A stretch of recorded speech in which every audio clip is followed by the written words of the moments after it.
You know, the first thing I like to do when I start unpacking things like this is to get out my 1964 English dictionary.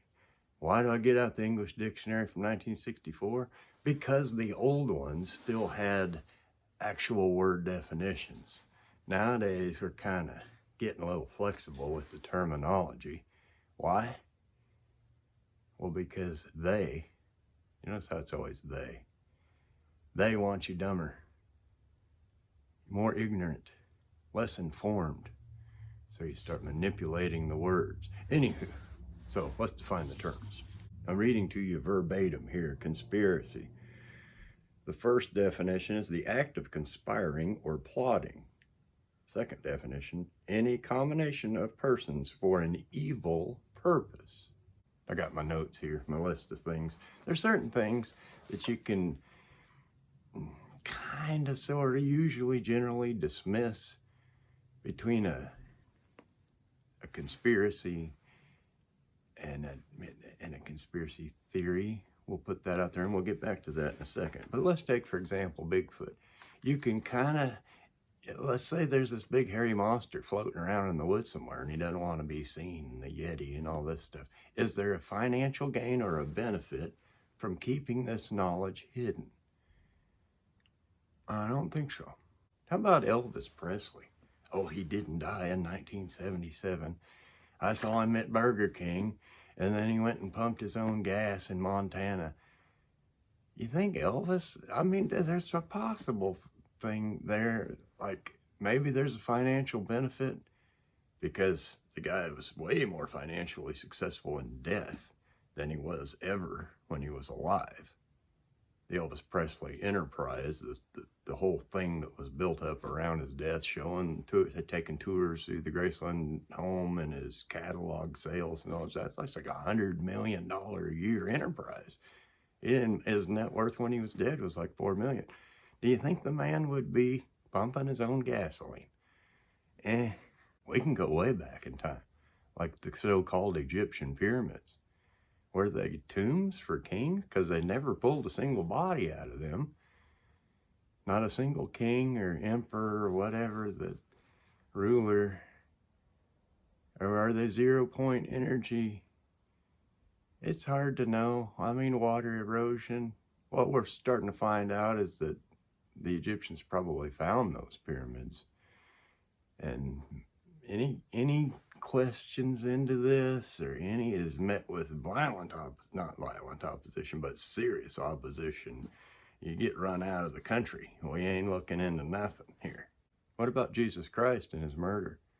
Wasn't Judas paid some pieces of silver to take him out? You don't think there was some conspiracy going on there? What was our combination here? Any combination of persons for an evil purpose? What would happen if Christ was allowed to go on revving up the thousands about living this peaceful life? Love your brother and do right by your neighbor. And who's my brother? Well, everybody, my brothers and sisters. What would be accomplished if we allowed that to carry on? What about the Kennedys? And I'm going to throw you a curveball here, just a little one. What about Joseph Kennedy,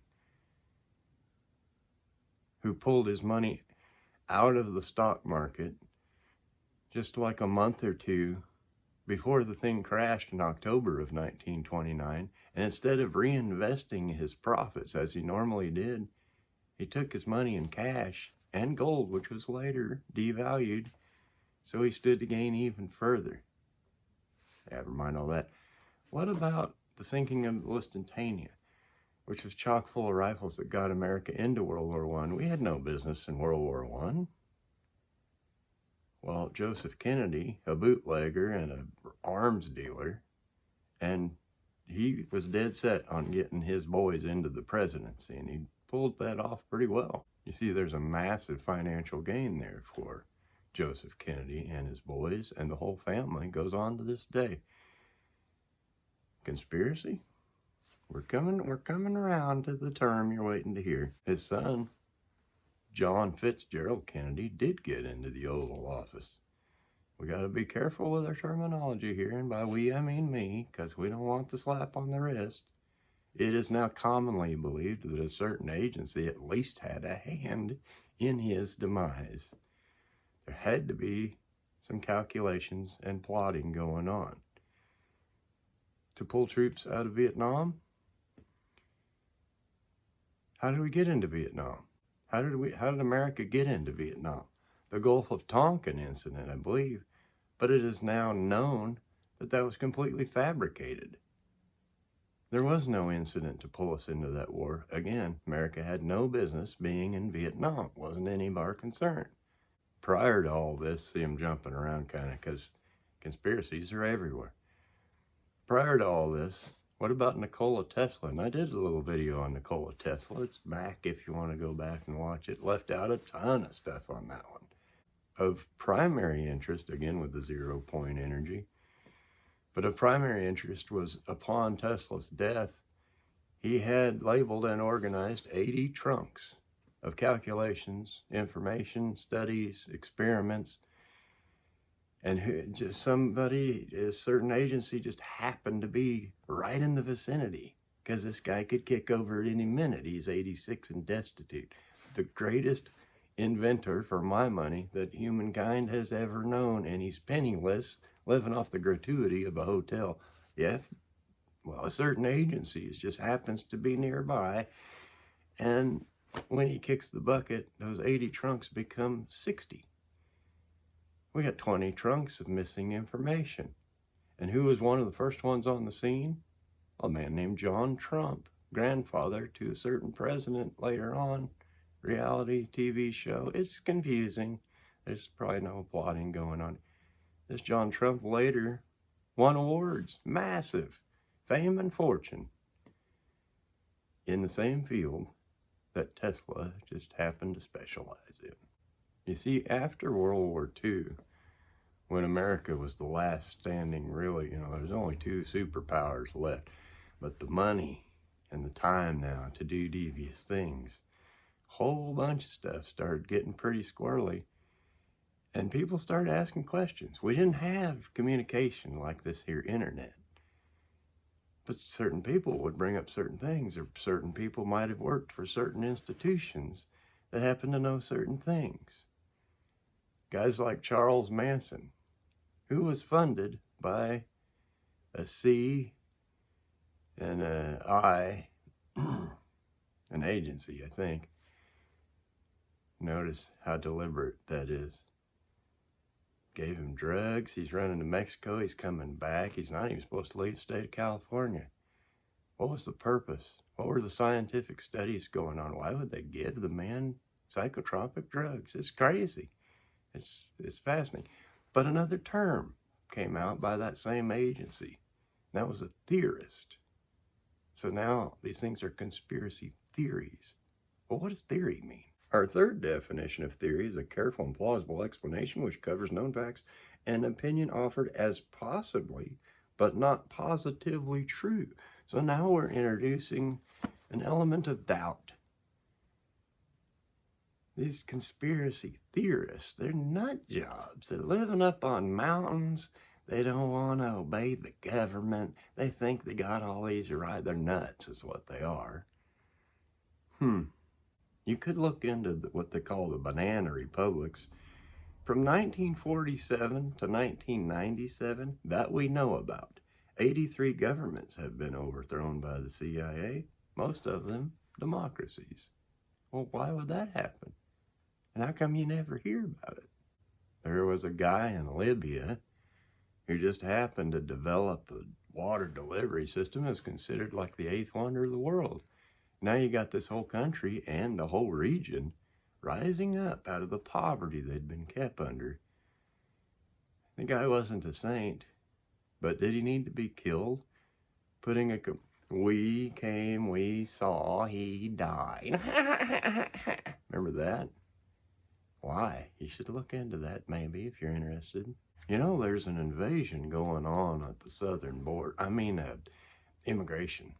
And what we know, this is just what the number that we know, that they know about. 85,000 children minimum, are just missing.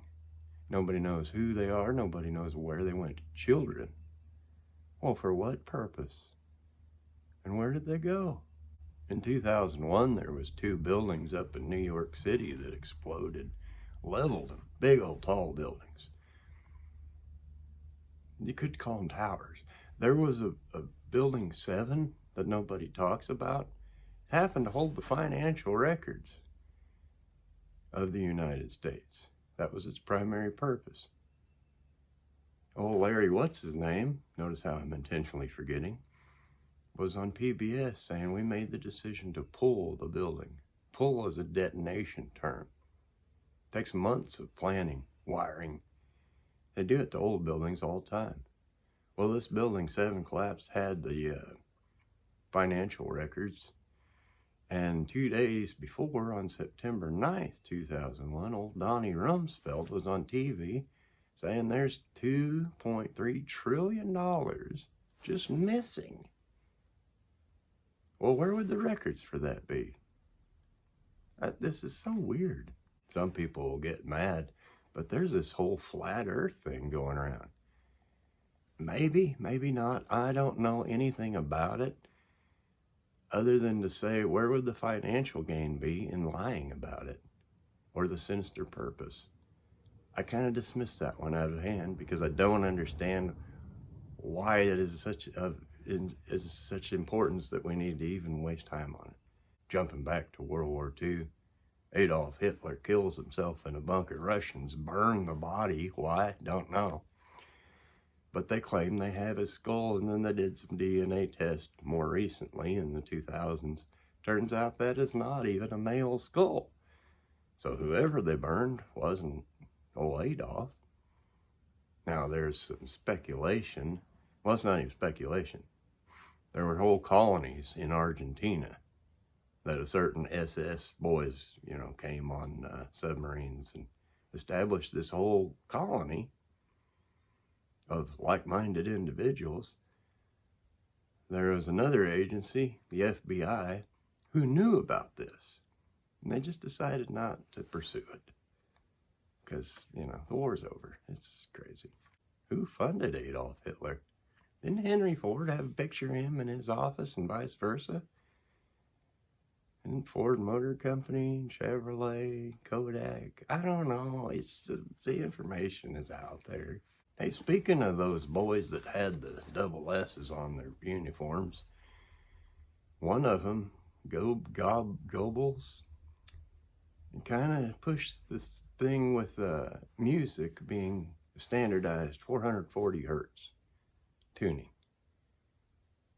But certain orchestras and elements now say that 432 hertz actually has healing properties on the human body. So why would the double S uniform boys insist on 440? That's something you might look into. Hey, speaking of a medical field, there's a doctor in Houston that had all kinds of information and actual patients that had been cured of cancer. He got shut down like in a hurry. Didn't do anything wrong. Had all his information documented, but now why would you shut down cancer? What if we had a cure for cancer? How many trillions of dollars would that just rip out of the economy? Don't even get me started on the old safe and effective. Who funded old Saddam Hussein to get his start as an up-and-comer? Who funded the Taliban? Initially, I'm talking about in the 70s. Who gave them arms and munition? We sure aren't very good at picking our friends, unless that would be on purpose. So like 20, 30 years later, all of a sudden they could be an enemy. I'm just saying, it's a possibility. I don't know anything. Not an expert on anything. Zelensky has a mansion in Florida. Isn't that weird? Always, the tinfoil hat people. Why would you wear tinfoil on your head? Where did that term even start? I mean, that sounds crazy at its surface.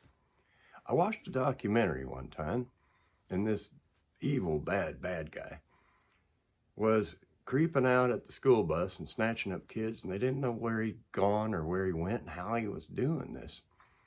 And they never, for a certain time, they never found these kids, and it was a great mystery. Well, the guy had dug a hideout not far from the bus stop, and he's taking them kids down there doing bad things, but he still had to be supplying himself. And how was he doing it? They were flying infrared helicopters over this place day and night looking for this guy because they figured he had to be in the area, and he was. And what they found out eventually after they caught him was he took this metal, you know, those emergency blankets, those foil ones. He would shield himself with that.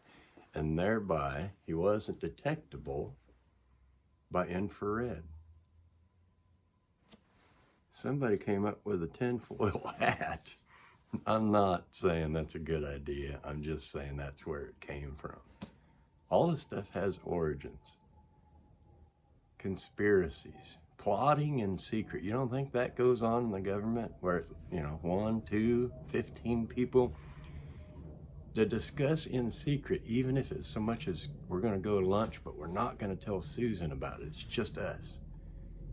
That's a conspiracy. It's not a theory anymore. It's a fact. You don't think that happens all the time? Constantly? Now, they've been doing it since the dawn of time. But now we have information. We can share information. Used to be in 1978 when this combustion engine could run on fumes and get 200 miles to the gallon, it sounded even crazier. Man, I heard about this guy. And he can get a car to go 300 miles to a gallon. And it's just like, what? There was no sharing of information. Now we have facts. Now we have almost instant information. And things are coming out. Well, this information is misinformation. It's harmful. Well, who's it harming? Wouldn't it be those that want to do devious or evil things? The trouble with that is, I don't much dig on evil, especially when it works against the human race. Why are we covering all this stuff up? Why is information redacted when it has to be pried out of the hands of those who hold it? Who is it hurting? What is this national security that we're so, we got to protect that at all costs? What is it they're protecting? Their power, their greed, confidentiality. It's a need-to-know basis. You got to have top security clearance because we're meeting in secret for things otherwise not legally or lawfully or morally allowed. That could lead to problems. I know there's thousands of conspiracies that I've left out of my little presentation here. You can feel free to put some in the comments. Great book I'd recommend on this is called The Unseen Hand. I mentioned it really early on when I started this channel. It's by A. Ralph Epperson. It was written in 1986, and it's mind-boggling how much way further we've gone than even he dreamed about. I don't know if Ralph's still alive or not. I had a couple phone conversations with him. He's a brilliant guy. Anyway, I thank you for watching. Put your comments down in the doobly-doo. Appreciate your time, and I'll see you next time.